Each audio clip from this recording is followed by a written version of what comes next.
Hello friends, आज हम पढ़ेंगे फलन, जिसे इंग्लिश में फंक्शन कहते हैं।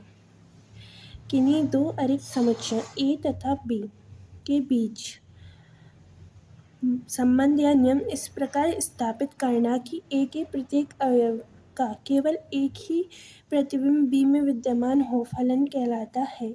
इसे एफ ए से बी में फलन से प्रदर्शित करते हैं।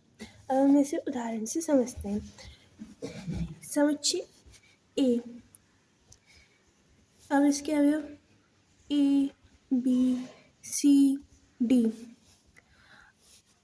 समुच्चय बी और इसके अवयव 1 2 3 4। ठीक है, अब हम समुच्चय ए और समुच्चय बी लेते हैं। समुच्चय ए, समुच्चय बी, ये फलन है हमारा। यहाँ इसके अवयव ए बी सी और डी। इसके अवयव 1 2 3 4। प्रत्येक का एक प्रतिबिंब होना चाहिए। ठीक है, तो ये हमारा फलन कहलाता है। और इसकी दूसरी परिभाषा, एक वास्तविक मान वाला फलन f a से b द्वारा परिभाषित किया जाता है, जिसका सहप्रांत वास्तविक संख्याओं का एक समुच्चय होता है। ठीक है, जो सहप्रांत है वो वास्तविक संख्याओं का समुच्चय होगा। जो इसमें 1 2 3 4 ये परिसर है और ये सहप्रांत भी है। वास्तविक संख्याओं का सहप्रांत इसे ही कहेंगे, का एक समुच्चय होता है। अर्थात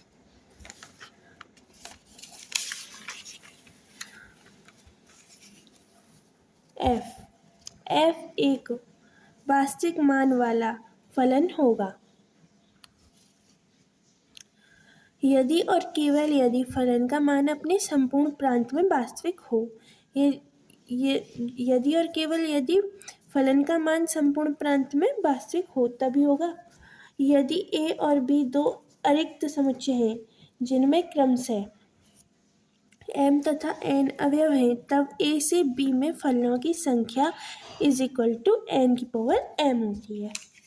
अब हम पढ़ेंगे फलन का प्रांत, सहप्रांत तथा परिसर। इसे इंग्लिश में domain, codomain and range of a function कहते हैं। इसकी परिभाषा क्या है? यदि एक फलन समुच्चय ए से समुच्चय बी में परिभाषित है, एक फलन है ना, ये रहा।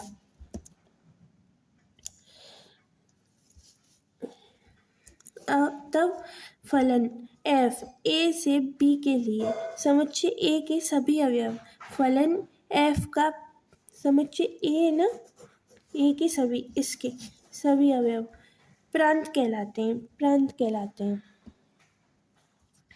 समुच्चय b के उन अवयवों का समुच्चय जो कि समुच्चय a के अवयवों के f प्रतिबिंब है, फलन f का परिसर कहलाते हैं। इसे परास भी कहते हैं। जो इनके प्रतिबिंब है ना, प्रांत के a के अवयवों के प्रतिबिंब, वो परिसर कहलाएंगे।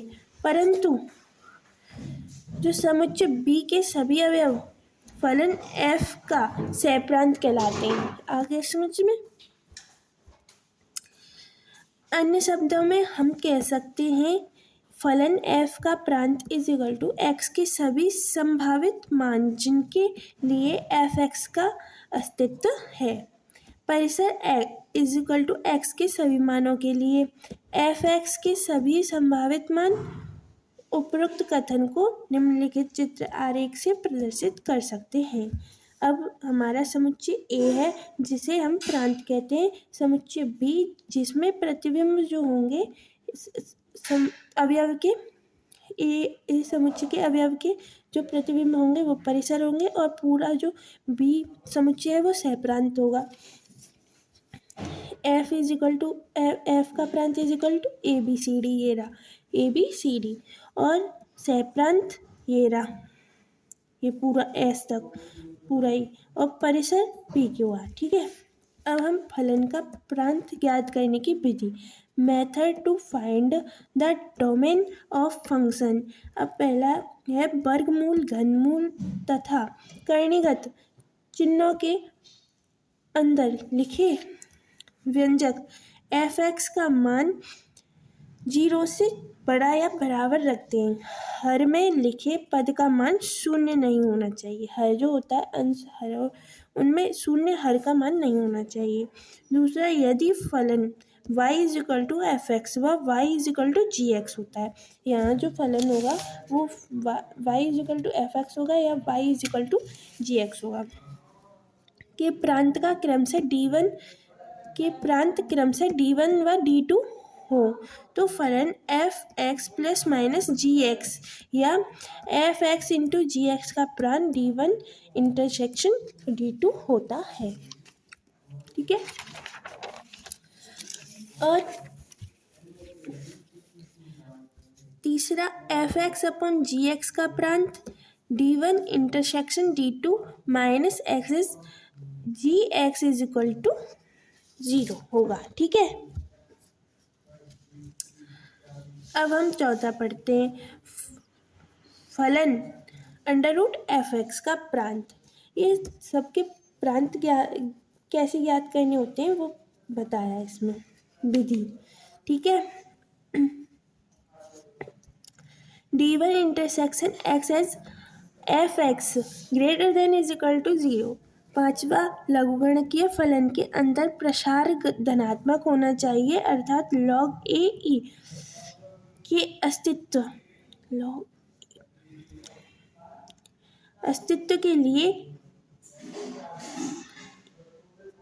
एप्सिलॉन धनात्मक होना चाहिए।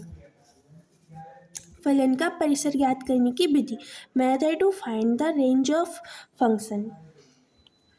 फलन y = f(x) का परिसर प्रांत x के सभी वास्तविक मानों के संगत f(x) के सभी मानों का समुच्चय होता है। ठीक है ना।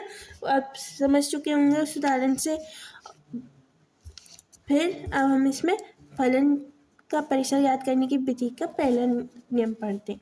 यदि प्रांत में अवयवों की संख्या निश्चित है तो इन अवयवों के संगत f(x) के मानों का समुच्चय परिसर कहलाता है। क्या है?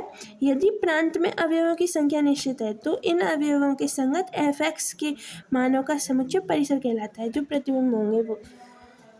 यदि प्रांत सभी वास्तविक संख्याओं का समुच्चय या कुछ निश्चित मानों के अतिरिक्त वास्तविक संख्याओं का समुच्चय है, तब x को y के पदों में व्यक्त करते हैं। x के सभी परिभाषित मानों के लिए y के मानों का समुच्चय फलन का परिसर कहलाता है ना।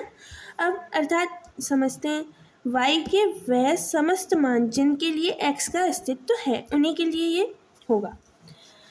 यदि फलन का प्रांत एक निश्चित अंतराल है, फलन का मान जो है प्रांत है, तो फलन का प्रांत जो है एक निश्चित अंतराल है, तो इस अंतराल में फलन के न्यूनतम व अधिकतम मान फलन का परिसर होंगे। आज के लिए बस इतना ही। कल हम फलनों के प्रकार के बारे में पढ़ेंगे। अगर वीडियो अच्छा लगे तो लाइक करें, सब्सक्राइब करें, कमेंट करके आपको जिस टॉपिक में प्रॉब्लम आए उसके बारे में पूछ सकते हैं। Thank you for watching my video.